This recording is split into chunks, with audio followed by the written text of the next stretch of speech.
Excellent. So I am very, very pleased to welcome our first speaker, Jennifer Coulton, who is a third-year history PhD student at the University of Oxford, where her doctoral research explores the practices and place of domestic religion in England from around 800 to 1215. And prior to her PhD, she completed a Bachelor in History and an interdisciplinary Master in Medieval Studies, both from the University of Oxford. And in the time between her Master and PhD, she worked with Durham University's Archives and Special Collections Library Department as a graduate intern. And today we'll hear a bit more about housing complexes and the domestic protection in central medieval England. So Jennifer, whenever you're ready, please go ahead. Thank you. Thank you so much. I'm just currently trying to share my screen to get my presentation up. There we go. So it's time for the obligatory, can everybody see my screen and the presentation? Perfect. All right then. Again, thank you so much, Solveig, for introducing me. My research, as you said, is on domestic religion. And today I'm going to be talking through a few case studies. So in his seminal study, Richard Kiefer described the study of magic as a kind of crossroads, a quote, crossing point where religion converges with science, popular beliefs intersect with those of the educated classes, and the conventions of fiction meet with the realities of daily life, end quote. By placing a magical encounter, experience, or story under close scrutiny, we can start to unravel a rich tapestry about the ways medieval individuals acted, thought, shared stories, and recorded history. In this paper, I intend to do just that. For all the study of religion in the Central Middle Ages, there is still a surprisingly conspicuous gap in our knowledge of how religion was performed at home. This is a shame for sociological and anthropological studies, typically working on modern religion, find that religion as prescribed can be very different to religion as lived. Individuals shape religion to their own needs and synthesize it with other cultural traditions. Nowhere is this more prevalent than in the home. In recent years, I'm just going to move to the side. In recent years, new approaches have been developed to try and recover this most personal and intimate form of religion magical practice in historical periods, especially when written sources are lacking. One approach that has proved very successful is the study of items which were placed into structures, often either at construction or closure. However, much of this work has been quantitative, and it has been argued that written sources need to be brought into closer dialogue with these archaeological finds. The study of early modern place deposits, for instance, has been much illuminated by comparisons with folklore, and yet is not as much with history. As Sari Holbrook argues, quote, we can be led astray by adopting the methodologies of archaeology at the expense of history, and future work will hopefully combine both disciplines with that of folklore, end quote. This paper is derived from my thesis, which attempts to approach place deposits with a more qualitative approach. Alongside surveying over 70 archaeological sites, I've also gone through hagiographies, histories, penitentials, and law codes to try and recover accounts and evidence of what people did at home to interact with supernatural and preternatural forces through material culture. In this paper, I'm going to focus on two case studies. I originally pitched three, but unfortunately, that was a bit overly ambitious, and what they might reveal about the practices of lived religion and attitudes towards it, and the church's involvement. Through this, I hope to argue that the image of domestic religion that emerges is one of continual negotiation between long-lived practices, quotidian fears, and ecclesiastical control and compromise. So my first study is a find which came from Wintringham in Huntingdonshire. It's a bit later than the period in the title, so I hope you can forgive me, but it reflects a practice that I think is quite slow to change and therefore may reflect earlier practice as well. Over 1971 to 1972, excavations revealed 4 phases of a superimposed structure, or superimposed structures within a moated enclosure, described by the excavators as a submanorial homestead of a prosperous family, dating between 1175 and 1340. You can see the phases of the structure in the bottom right. In one of the final phases, in an early 14th century structure, interpreted as a kitchen, 2 hearths were uncovered. This is the image that's in the top right. H represents the hearths.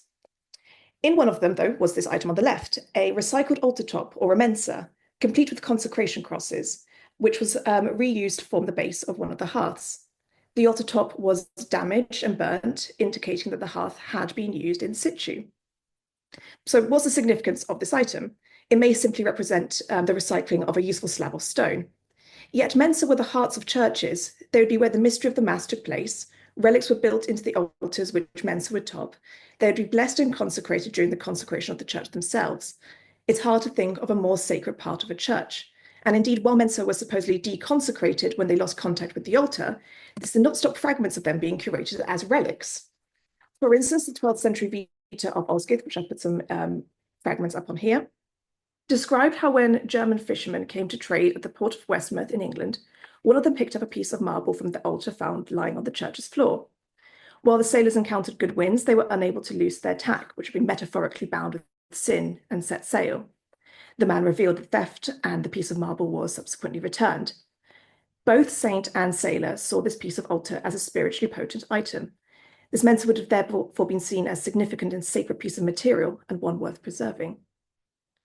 Yet why was such a powerful item reused specifically in a hearth? One answer may lie in the fact that for many cultures, the hearth is seen as the heart of the household, and that its health impacts the fortune of the family. For instance, many post-medieval European cultures include rituals where the hearth ash is transferred when moving home, or when a son leaves to set up his own household. These types of rituals may indeed have an echo in our earlier sources. For example, the use of the hearth ash as representative of a family body, which can be used for divination, is witnessed in an episode of the Brevis Relatio, written 1112 to 1114 by a Norman monk of Battle Abbey, and repeated by Robert of Turingi in his Gesta Nominorum Ducum, which is the extract that I've put up. Here, a stranger was allegedly witnessed by a Duke Rollo, who lived in the 10th century, riding over water, whom the Duke invited to his house. And I quote, "When that evening the stranger was sitting near the fire in a guest house, and his host asked him many questions, especially about the Duke and the length of his generation. He answered it would last very long and that the reign would flourish until the 7th generation. When his host inquired as to the future after that generation, he refused to give an answer, but instead moved a little wooden stick he held in his hand through the ash of the fire as if he were ploughing furrows. After his host urged him more strongly to foretell the future after that generation, he took the wooden stick which he held in his hand and mingled the furrows he had traced in the ash. This might be an indication that after the 7th generation, the reign will not expire, but will suffer severe troubles and dissensions," end quote. There is clearly some link here between the hearth ash and the foretelling and shaping of the householder's family future in this historical account. Indeed, this specific detail may actually be reflective of an actual lived practice, because it is paralleled by an unrelated but geographically similar 15th century source. In the Distaff Gospels, a semi-satirical collection of self-proclaimed old wives' tales, it reads, from the 15th century, it reads that whoever drew lines in the hearth ash would wet the bed, which is a euphemism for sexual activity. Both sources therefore imply that family generation is shaped by drawing furrows in hearth ash. Hearths therefore appear to have been important symbolic sites within structures. This is strengthened also by the fact that they seem to have attracted some unusual depositions.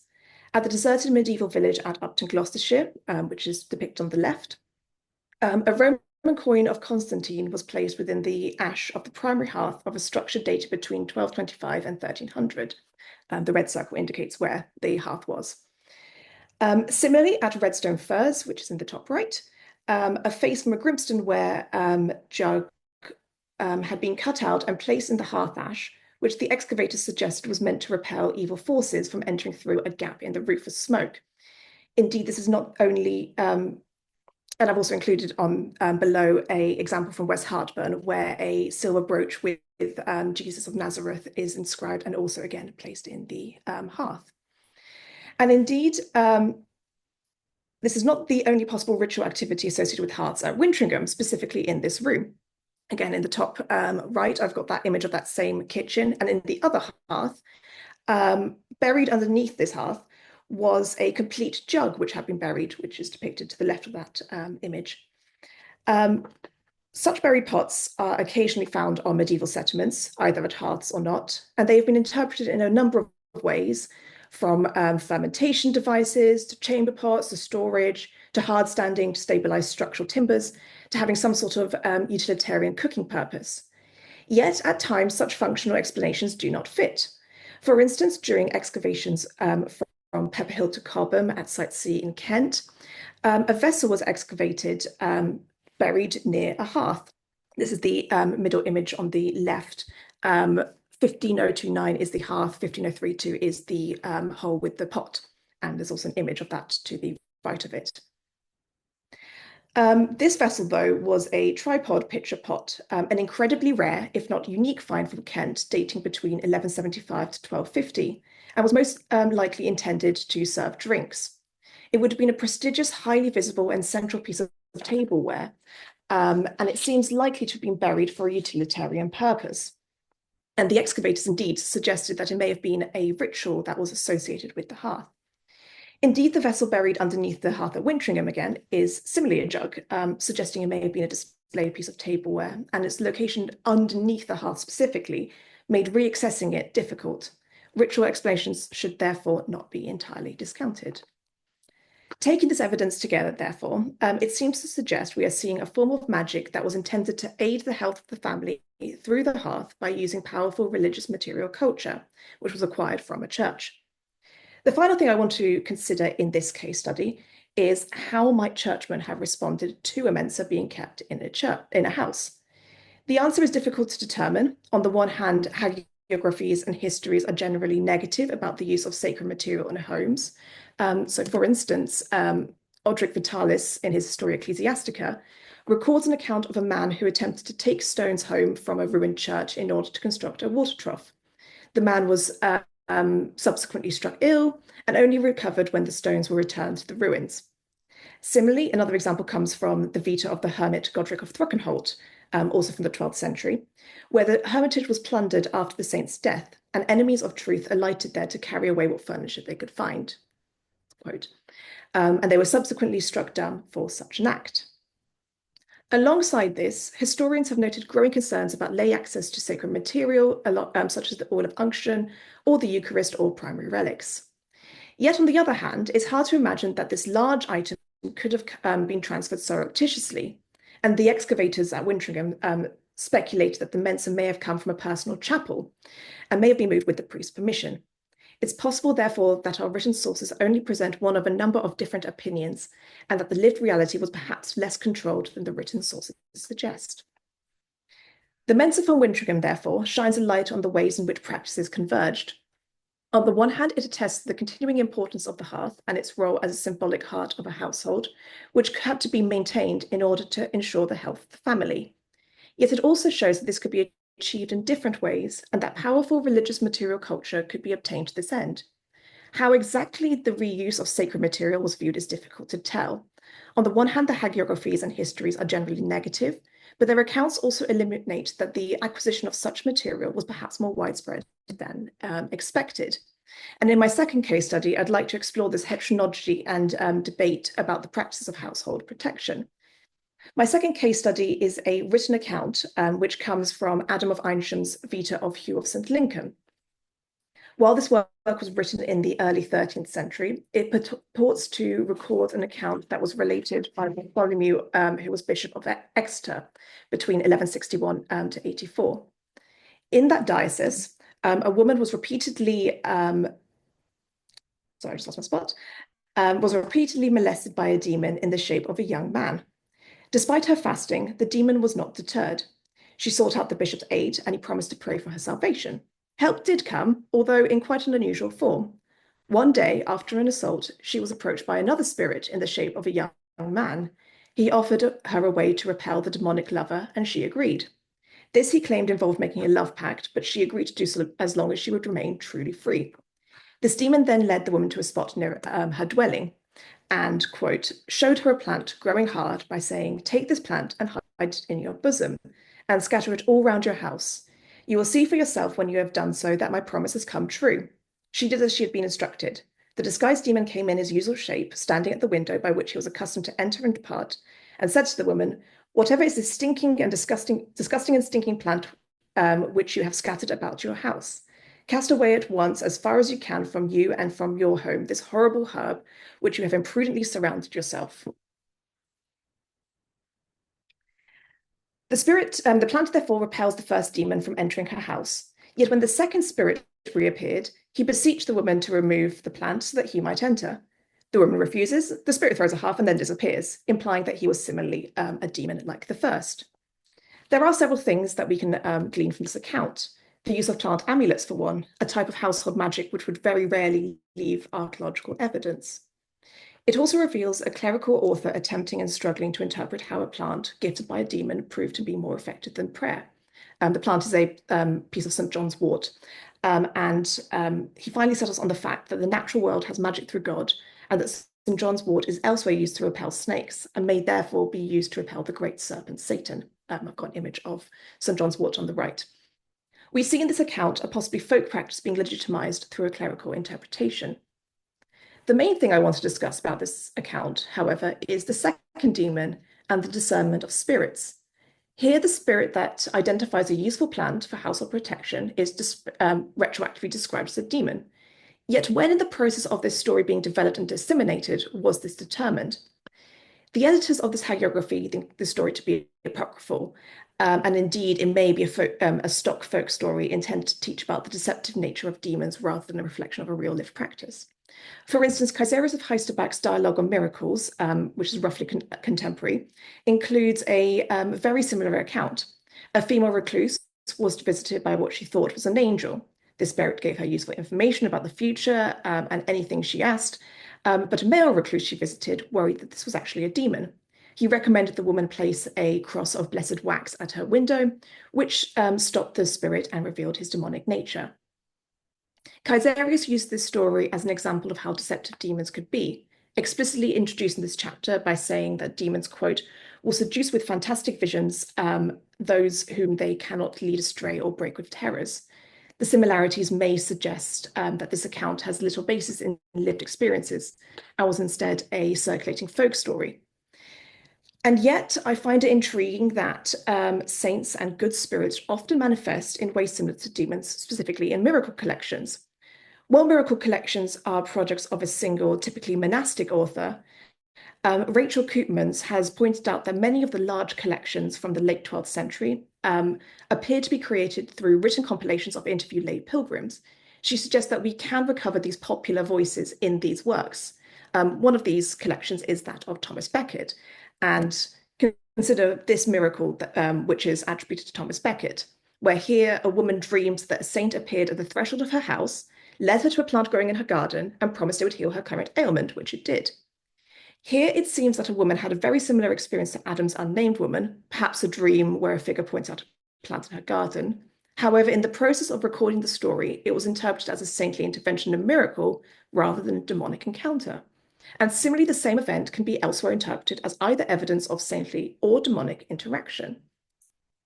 For instance, elsewhere in the same miracle collection of Becket, a man dreams that Thomas Becket reveals the location of treasure in the form of a golden Roman coin, which, as I mentioned, has been found in hearths at the same time period. And he is given this coin for his devotion, even though, as the author explicitly points out, his faith was theologically flawed. Yet in Reginald of Durham's Vita of Godric of Finchdale, again late 12th century, a vision which reveals the location of treasure is attributed to trickster demons.